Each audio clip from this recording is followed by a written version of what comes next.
To today's daily cyber briefing. I'm Eliza May Austin. So Stephen's going to be doing something else in the morning for the next few days. So unfortunately for you, you'll hear my groggy, horrible morning voice. So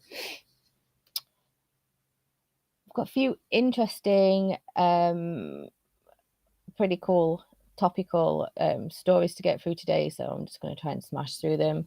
So Google have removed a ChatGPT extension. I will just say I'm sick of all this chat PT. See what I mean? See what I mean? I end up doing this and I'm just can't even say chat GPT, so I do apologize everyone. So yeah, I'm sick of all the hype around this, but I'm only going to be on this for 10 seconds, this one. So there's been a chat GPT extension that's been removed from the Google Chrome store.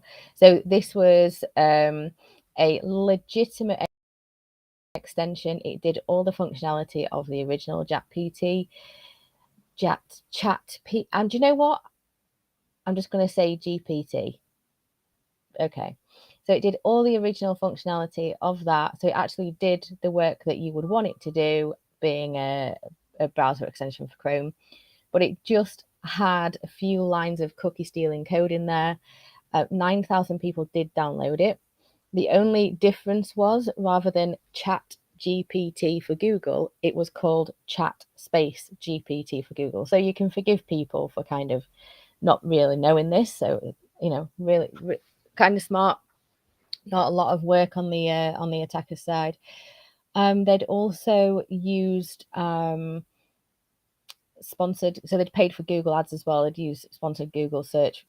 So if people were to Google for this and actually legitimately try and find the real one, they may inadvertently come across this one as well. So it had also been used to steal people's cookies for logging into Facebook as well. And there's a whole aspect of accessing Facebook accounts, locking people out, various things like that. So if you are using the Chat GPT for Google extension, just check that it is the real one.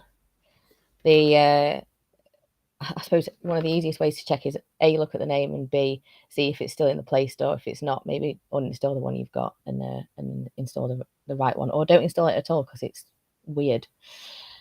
Okay. The other thing, this is crazy and this is absolutely fantastical, like something out of a film. And I actually saw Hack5 ages ago did a proof of concept, hilarious let's blow up a USB stick skit on their YouTube channel, and it's come to fruition. So a journalist has been hurt by an exploding USB bomb. Sorry, I'm not laughing because it's funny. I'm sure this person's lovely.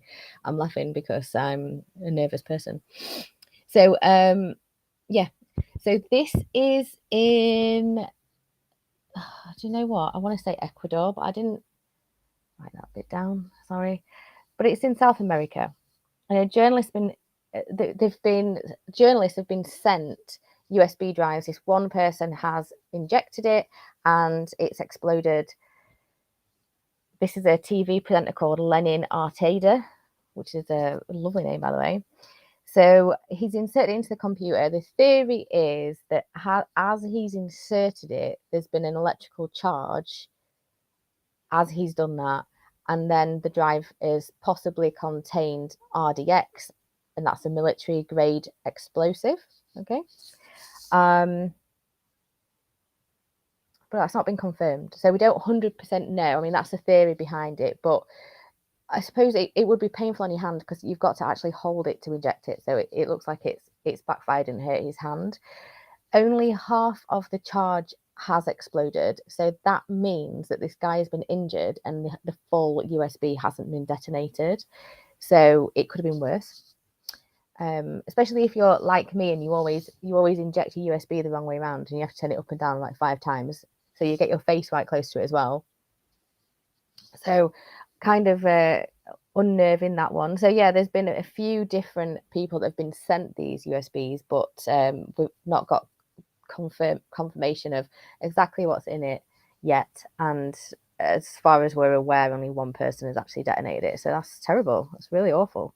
And I hope that doesn't become a trend. But, you know, advice there. I know that's a journalist, but, you know, my advice would be if you get a random USB in the post, don't insert it into your computer. If you're curious and you absolutely have to, like I probably would, maybe put some gloves on.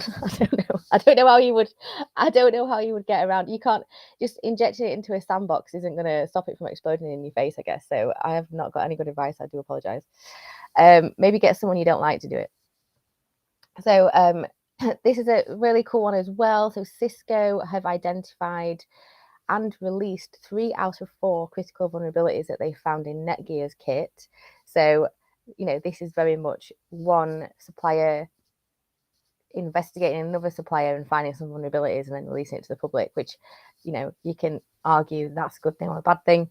But however, these 3 of these things have been patched. The 4th thing, the proof of concept for it, hasn't been released yet. So they're doing this all nice. They're playing nice with each other. So that's great. So these 4 vulnerabilities are found in Netgear's Orbi Mesh wireless system. This is including its main router and its satellite routers, and they're used for the extending of Wi-Fi networks. So I'll just go through like what they are super high level. So one is a flaw in the hidden telnet service functionality. Another one is these are all critical, so I'm not going to go through the criticality numbers. The other one is the access control functionality. Another one is an arbitrary code injection vulnerability in the U-Bus backend communications functionality. And then the last one is clear text transmission vulnerability that can also result in a man-in-the-middle attack. So these are all pretty serious. So it's great that they've been found, and it's great that they're being worked on. So that's fantastic. So if you are using Netgear kit, specifically the Netgear Mesh wireless system kit, just look out for updates and make sure you apply them. Same old story. So this next one, South Korea are busily fining a load of companies, quite deservedly so, to be fair to them. So it's the South Korean Personal Information Protection Commission, which has identified a number of data leaks. I say identified. I don't think they've identified them. I think they've identified that these things break the law over there. So this applies to McDonald's, British American Tobacco, Samsung, and some others that have been unnamed. The McDonald's one I'm not going to go for more, but the links to all these articles are going to be in the comment section.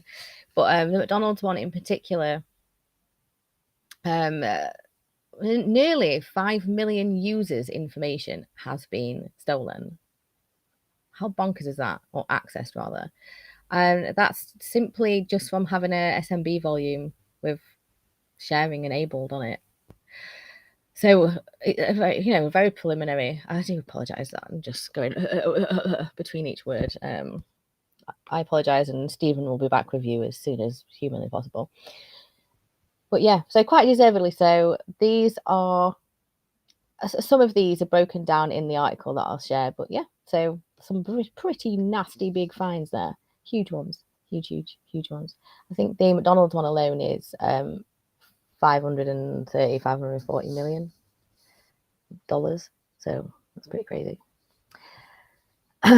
Okay, you'll be pleased to know, if you're still listening and you haven't clicked off this, that I am going now. And I'll shut up and you never have to hear my voice again. Okay, have a lovely day, and